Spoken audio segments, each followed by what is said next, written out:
What is up, YouTube viewers? I'm ImNotaCasualty, and as most of you know by now, after 12 long years, the 3DS has officially been cancelled. But I already made a video about that. Today I want to take a good look at the original DS and its legacy. So let's step back a bit. The year was 1997, and the president of Nintendo, Satoru Iwata, was looking to create a new handheld system after the success of the 3DS. And after failed attempts and ideas, he scrapped everything and almost quit entirely. But then he looked over at Reggie, who was playing a Game Boy Advance SP at the time, and realized Reggie was looking at the wrong side. So then everyone at Nintendo made fun of Reggie for being such a stupid, dumb idiot. Not knowing what to do, Reggie tried to cover up his failure by saying, "I was just thinking we should make a system with a screen on the top and bottom." And everyone was left in awe with the amazing idea. The Nintendo DS was originally going to be titled the Nintendo Nitro, but the term was already taken by Discord at the time, so they renamed it DS because it rhymes with "Yes, I would like to buy your console." Back when it was first released, it looked like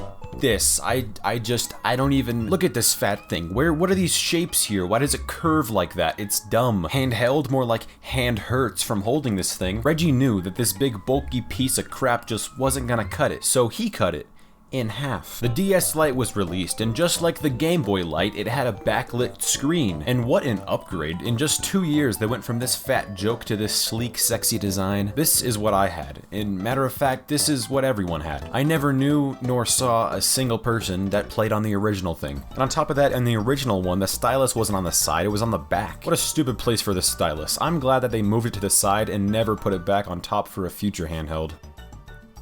Focus, you stupid! This right here is my DS. It's the one I grew up playing with, and it's rose gold, not pink, so shut up. And the stylus was probably in a landfill and incinerated back in like 2010, because I haven't seen that thing in a decade. And the hinge is pretty broken. I dropped it one too many dozen times as a kid. Just doesn't want to stay open anymore, okay? And it just now decided that it wants to stop reading cartridges. That's fun. It basically won't even play games anymore. Yeah, I abused the crap out of this thing. At least I could still play Game Boy Advance games, I suppose. I'd like to try to fix it up or something, but a new DS costs like 35 bucks on eBay, so it's not really worth it. I love this thing, and I'd kinda just rather put it out of its misery, you know? The Nintendo DSi, more like the Nintendo DSi, cause why would you buy this thing? It was basically an upgraded DS, without GBA support.